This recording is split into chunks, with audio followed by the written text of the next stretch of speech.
minutes past 9. I'm making a last video for tonight. It's 11 minutes past 9. I don't want to burden you.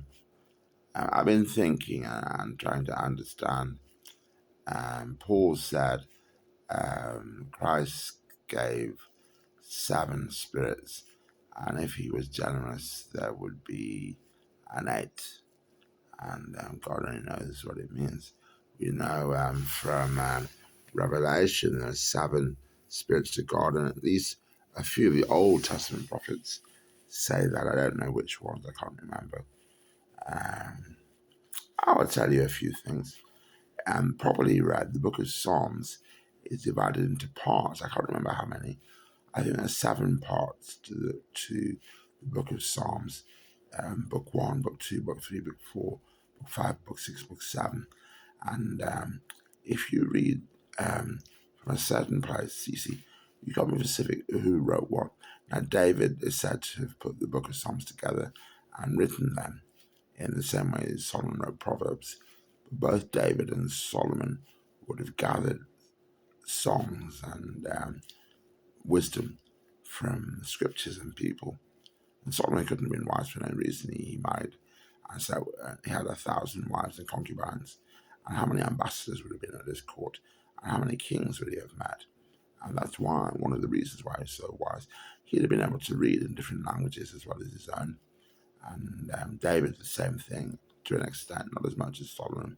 So David didn't write all the Psalms or all the parts of them, and Solomon didn't write all of Proverbs. Solomon would have written Ecclesiastes, you see.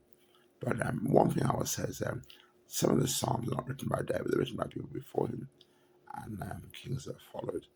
And then Solomon would have, I think Solomon completed the book of Psalms, and that's all we know. So, who are the Igbo? My father is a Christian. I know he is. He wouldn't have been as a boy or in Russia. He'd have been taught Christianity and learned from it. And he'd have been taught the Bible. And he'd have been taught Catholicism. And he'd have been a Catholic that worshipped in the Bible and Gospel of Christ. But he'd have worshipped Chineke. And Chineke helped him all his life, and he wasn't evil. Now, lots of things people worship are evil. And not every spirit people worship is evil, but is it a sin?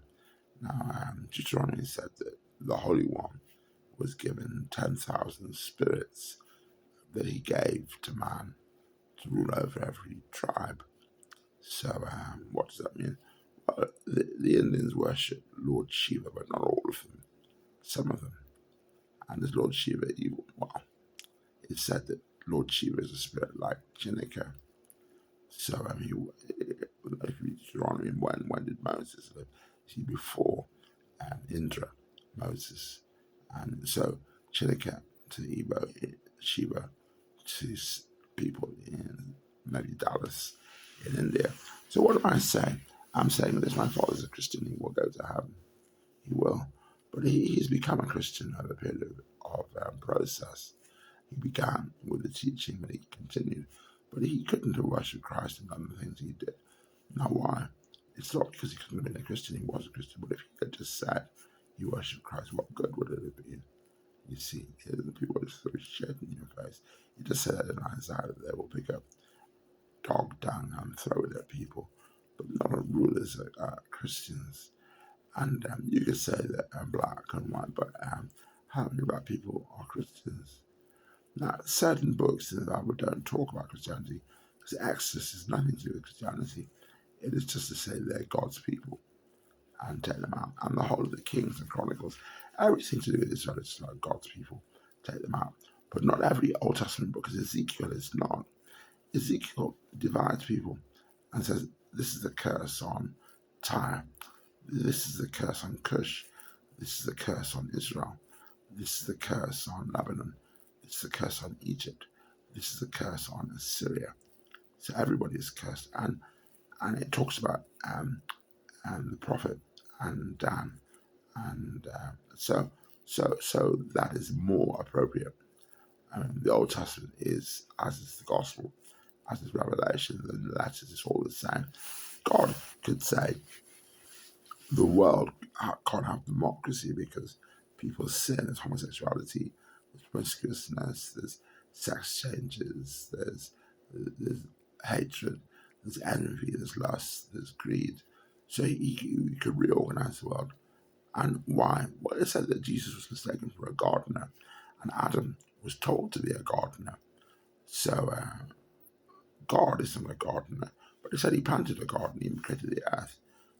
It said he made every star and planet, but he said he only made them because there is an earth. So when people looked up at the night sky, they could see something. And no, they weren't alone. They could see some light in the darkness. Why is there night and dark? Whatever it is, just undeserved loving kindness. Man could enjoy every day because it ended and started again. If it never ended, he would just have lived all the time.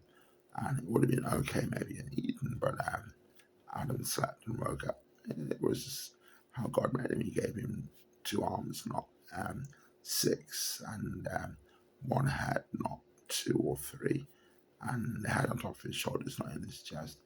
And that is just what God did. That is a perfect creation, and God made it like that. So, are we separated from other people if we're Christians? We are, because a Christian is separated from other men. We are in the world, and God can't take us out of the world until we die. But if we're alive in flesh, we are not removed from the world. We are no part of it. We don't partake in things which other people desire and wound for, steal for, hurt for, curse for, kill for, lust after. And it's important to know that lust is not Christian, but to lust in the bowels for salvation is Christian. But you can't lust in the bowels for salvation only. Lots of people lust in the bowels for salvation, like Indiana Jones in Tomb Raider and The Lost Temple, and all of these films about Star Wars.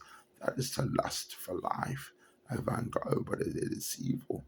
Lust for salvation is to understand God and to fear Him and love Him and worship Him, and to understand and love and follow and obey Jesus, to learn from the book. He's given us the Bible, and that Bible is not old, you see, because it refers to things which we can't really be sure of. And all this talk of 3,000 years, 3,500 years, it may or may not be true, but is irrelevant. Because Genesis goes back to when Exodus, they said, was 3,000, 4, 5, 6, 800 years ago. And maybe Abraham was not that old. And we don't know, but why should he be? Because Christ isn't that old. And the world hasn't ended. It's a generation without end, world without end, civilization without end. But the truth is, it will stop because man is leaving the planet. He will do all those things. People are not more violent or imaginative in evil or war, but what they are is they're vain and they don't care what difference it made to them. They couldn't care less. There's no point. And people grow old and don't care. In this sense, what difference it made to them, and what difference will I make to you? And that is profoundly new. But nothing has changed. People that were vain before, they become more vain. And sin is still the same sin written in the Bible. Now, if God forgave something,